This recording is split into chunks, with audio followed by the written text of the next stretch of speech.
don't want to, if you just want to keep sending money to the FBI that's spying on people in church, go right ahead and take that position. The Republicans on this committee will not, and we're going to look at it. You may not want to, but we do. We do, and I guarantee, I bet you have Catholics in your district who want you to look at it. How about the assault weapons ban, which would take the weapons most used to target law enforcement and these mass murders that we are seeing, grotesquely blowing away our children? If you read the description of the most recent shooting, a person went over to help a little child who has been bent over almost prayer-like. When they lifted her up, she had no face as a result of an assault weapon. Do we want to do anything about that, or we just want to pass feel-good resolutions claiming we support the police? Instead, oh, by the way, the assault weapons ban, 208 Republicans voted against it. I guess they want to defend people blowing away our children, blowing off the face of a little girl. House Republicans have set their sights on defunding and abolishing federal law enforcement agencies. This is the hypocrisy. It's an oxymoron what we're participating here. Remember, Chairman Jordan has said he wants to use the power of the majority to cut funding for the DOJ and the FBI. Matt Gaetz, Mr. Gaetz, the gentleman from Florida, wants to abolish the ATF. You all heard that right in this very room. That's the agency that every police department in this country counts on and uses to track weapons used at crime scene. Abolish it, say some members of this committee. This is simply not the work of sincere folks, not of serious legislators. That's not showing care for our law enforcement communities, and it definitely isn't support for our law enforcement departments. And so, Mr. Chairman, with the remaining time I have, I say, please, I plead with all of you, take these issues seriously. Take the slaughter of the babies in our classrooms, in our shopping malls, in our synagogues, wherever it happens to be. Take this seriously. Act. Don't pass feel-good resolutions that are absolutely hollow, vapid. We need action. My constituents are furious at the refusal of the Republican Party to take serious action on gun violence in this country. We cannot and we should not continue to live and die this way. It'll only be a matter of minutes before we hear of the next grotesquely gruesome slaughter of our citizens. And I yield back. Gentlelady yields back. Mr. Jordan. I thank the chair. I would just do a quick response, and then I'll be happy to yield to Mr. Tiffany, Mr. Chairman.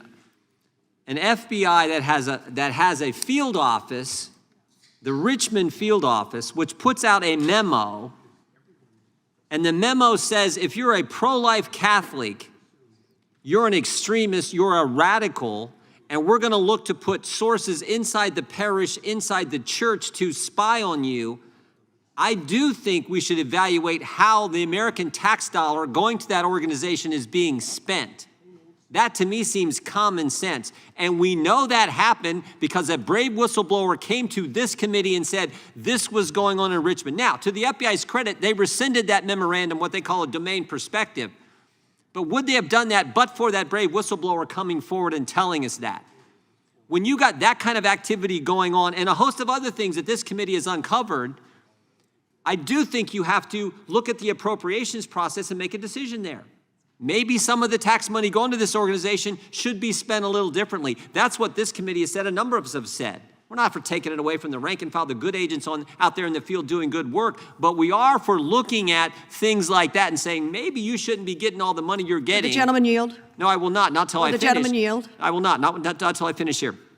That's what we're concerned about. But you read that memo, and they were looking to put sources, develop informants inside the church if you're a pro-life, pro-family Catholic. Will you yield Think now? about that. That is frightening. And remember, this was signed off on by 5 people in the Richmond field office, including the chief divisional counsel. In other words, a lawyer signed off on it, a lawyer who supposedly went to law school and had a course on the Constitution and the First Amendment. And they signed off on it. And the Democrats say, keep giving the FBI money. We don't care that kind of activity. They rescinded that thing as quick as they could, but that was going on within the FBI. So heck yes, this committee should look at that. We have primary jurisdiction over the Justice Department, and we are doing that.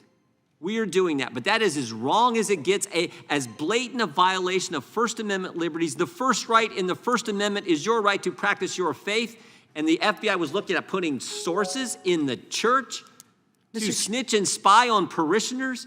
Mr. Chairman, You got to will be you yield? kidding me. Be happy to yield.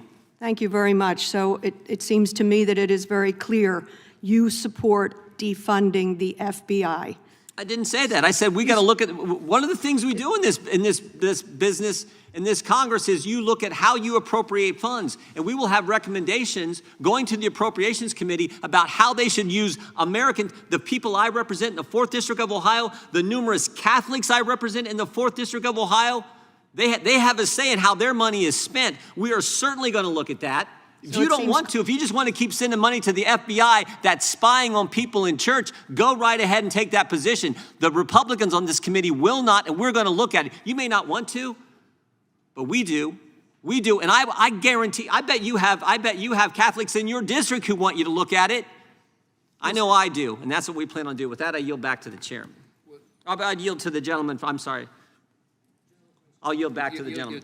I'll yield to the gentleman from Louisiana then, Mr. With the 90 seconds that remain, I thank the gentleman for yielding. I would just say, listen, this is not just an interest of ours. We have a responsibility under the Constitution to look into this and make sure that these dollars are being spent in a way that comports with the Constitution. We all recognize the FBI has a critical function in our system of justice, obviously. The problem is right now, and the reason we're so wound up and concerned, and our constituents are, is because that agency has been weaponized, like all the others, to do political bidding. And so it's not able to do the job that it's supposed to be doing because we have all these abuses. So yes, we are doggedly determined to get that agency back in line. Why? Because it does have such a critical function. We're gonna fund the FBI, but we wanna fund it in a way that makes sense, that comports with the law, and is responsible to the taxpayers who are supporting it. So look, we can't get to that soon enough. And we will devote every ounce of energy to it because we have to save our system of justice. Because right now, everybody in this room knows, the polling affirms what we know intuitively.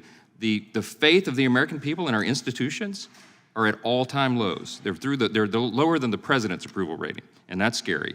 And it gets worse every day, and if in a constitutional republic, the people do not respect the system of justice, we're all in trouble.